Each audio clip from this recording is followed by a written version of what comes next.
Hey and welcome to Neverwinter with Aragon. So just in a few days we'll get module 32.5. This bringing with it the new celestial mounts and insignias. As a result, we get a bunch of extra ratings, and thus you may want to prepare a few changes for your build. I've gone and updated my build document here with all the different sections. It does give a bit more info on what I had with my previous editions, particularly with including a section of DPS gear progression. All the items you want to be going for if you're still progressing in the game. Doesn't matter where you're at, if you've just hit the level 20, this is already the stuff you can start working towards. Just be aware this is for module 32.5, and if this video is like 3 months old, prepare for module 33, where we may get some significant updates in terms of new gear and the progression lists changing. Ultimately, at the endgame level in combat with a full party, you're going to be able to get all of your damage stats maxed out with some very good damage bonuses here. You can see all sweetly maxed out. The total amount of ratings do not matter, just the percentages. This also brings with it nearly 136,000 item level. You could easily push that over the line if you got the +1 versions of the Shroomwood set. So in this video, let's first go through, if you're new here, how to play Rogue, and then what you should be getting for this build in terms of stats, enchantments, companions, mounts, etc. So starting off, you'll want to prioritize a single target boss damage setup. You will want to have 2 separate loadouts, one for single target and one for multi-target. The main distinction is single target uses Shadow of Demise, while multi-target uses Shadowy Opportunity. Checking the document, you can see both power setups easily here. So in terms of single target, how to actually play this thing, it's very important to be aware of the artifact called rotation.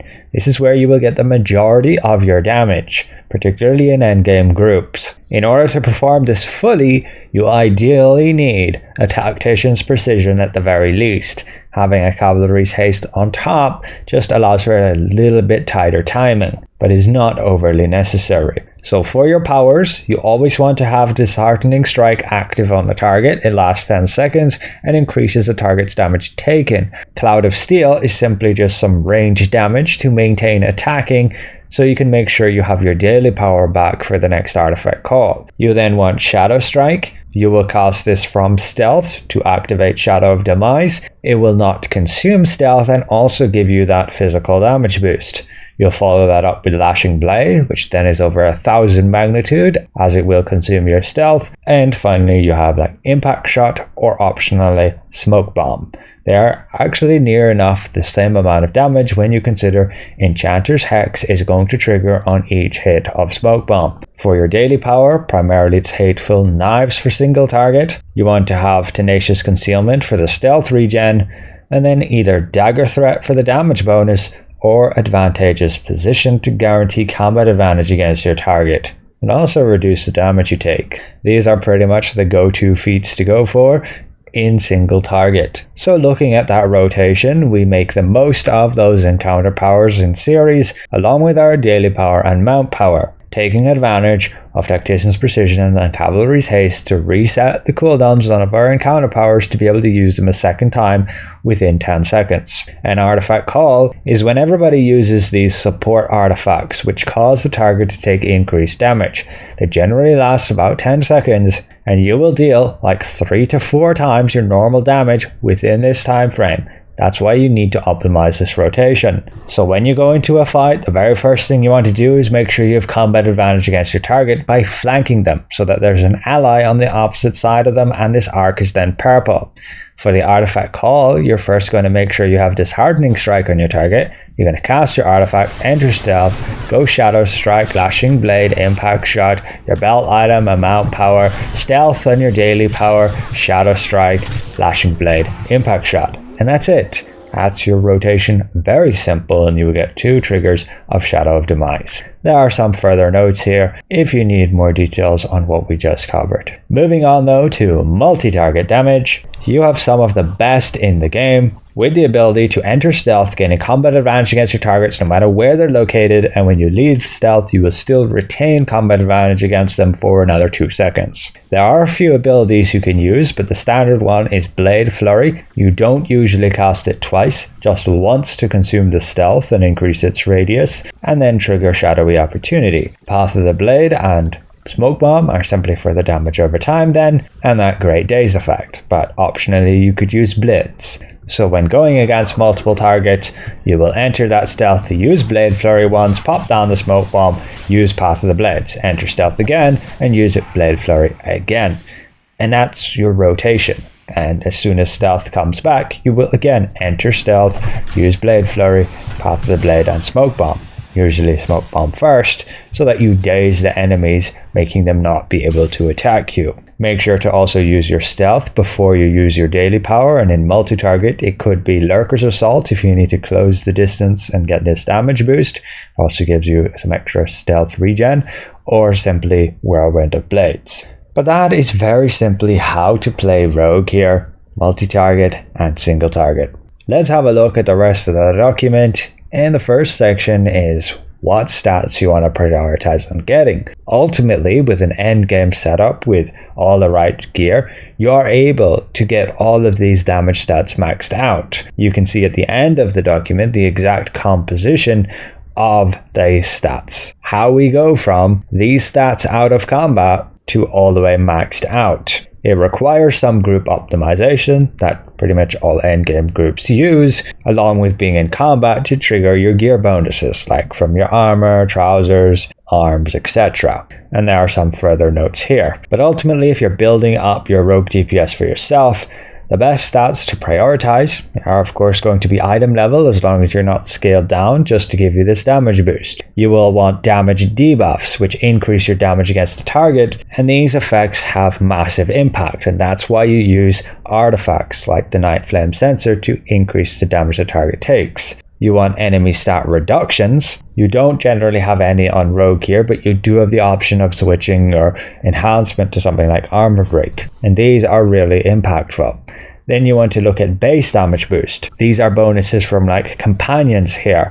Batiri, Minsk, and the Neverwinter Night are really good options, but your powers are also going to give you a lot of extra damage boosts here, on top of being able to use some gear pieces which give you them too. And only after you prioritize getting those buffs will you look at getting, say, power and combat advantage, crit strike, crit severity, and finally accuracy is like your dump stat. And just be aware how the rating system works. These ratings simply aid you in getting these total percentages. You do not have to have them maxed out. This simply just displays that you've obtained the maximum amount of percentage stats from these. For example, here from crit strike, I'm getting that maximum 50%. From crit severity, I'm gaining the maximum 60%. But we then jump to DPS gear progression. So you need to keep in mind of all of those stats and then prioritize the gear that helps give you those stats. So the very first section here is what you can be getting as soon as you've hit level 20 and can start doing your random queues, getting these seals.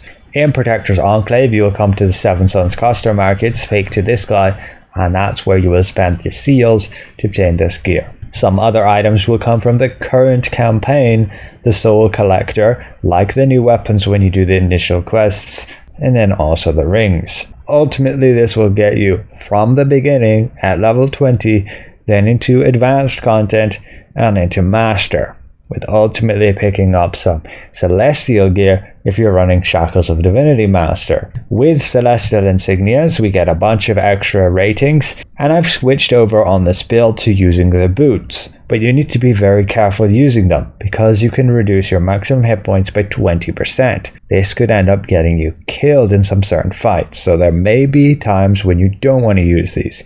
You can use other damage boots like Rusted Iron Leggings, but ultimately you do not need exactly the gear I'm using. You can mix and match based on what's going to give you a good amount of damage stats. If you do want to min-max your damage for multi-target, then you'd get those arms just here from Master Chakras of Divinity. In terms of gear modifications, armor kits and jewels, we simply have crit severity in all of the armor slots and combat advantage in all of the accessory slots. These are simply to balance your ratings. As for your enchantments, it's only important what's in offense, utility, overloads, combat, and bonus. Your defense ones you can pretty much use as the dump enchantments, slotting in some spare ones here just in case you need to switch things around in the build. What has changed from my previous build was I had 2 kobolds in offense. Now I just swap them over to defense, but ideally these would still be garnets, giving us more of a defense stat. I don't have any right now. You could technically run the Swift Synergy Combat Enchantment. It would give you an extra 1000 item level, but it requires different balancing of your stats and is far less accessible, and so generally a lot more expensive, and just wouldn't recommend getting it as of now. For the artifacts, your 3 secondary ones are just stat sticks here, and these are all the locations where they would come from.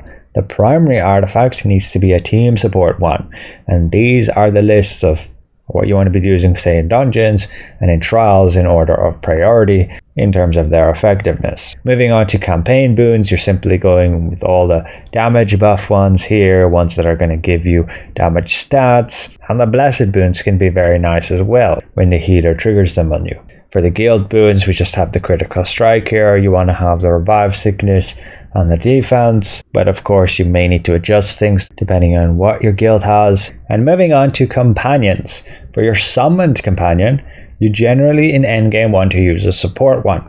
You can check my companion document linked below if you're just looking for damage dealer ones. Companion gear coming from the Red Harvest zone, but you can also drop them from the Celestial Companion lockbox and thus grab them from the auction house.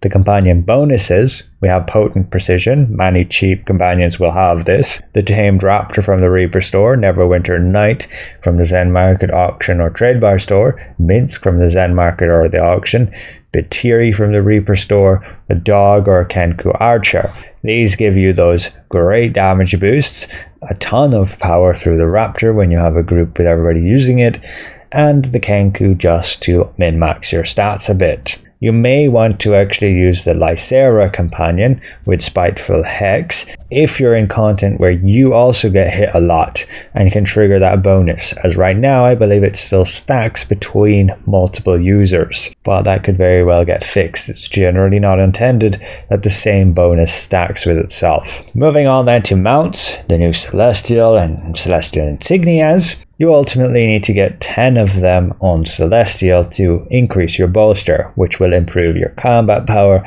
and your equip power. The actual mounts you upgrade is not that important other than trying to have ones with these bonuses: Tactician's Precision, Cavalry's Haste, Executioner's Covenant, Enchanter's Hex, Artificer's Enticement. You don't overly need Artificer's Enticement or Cavalry's Haste, they just help a little bit, but you can check my mount document, which goes over exactly which mounts provide all of these bonuses. You do not need the exact mounts I have here. The insignias we're using is 7 skill, 11 brutality, and 2 dominance. The mount collars are just listed here, with encounter power damage and critical severity being the most important. For single target mount combat powers, you do not need the demonic Gravehound, but it is the best with the total amount of physical damage in basically one hit. There are other mounts with slightly higher total magnitude, like Grubshank, but that damage is over time, so not as perfect. And you do want to ideally have something that does physical damage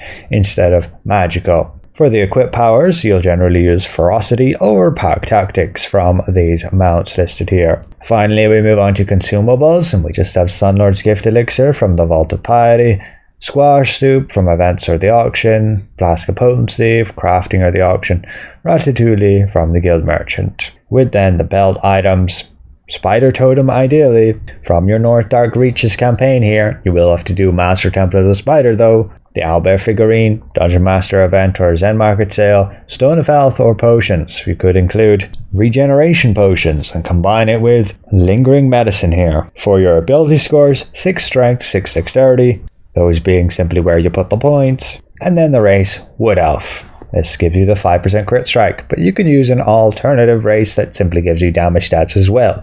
You'll just need to optimize yourself a little bit better to consider those stats you're getting from a different race. It just fits pretty perfectly here to get the 5% crit strike. And that is ultimately it for the entirety of the build. If you have any questions, feel free to leave them in the comments below.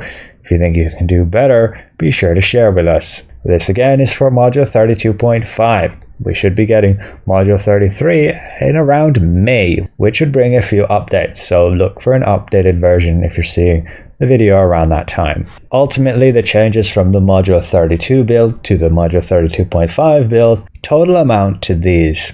So once again, thanks for watching, and we'll see you in the next one. Goodbye for now.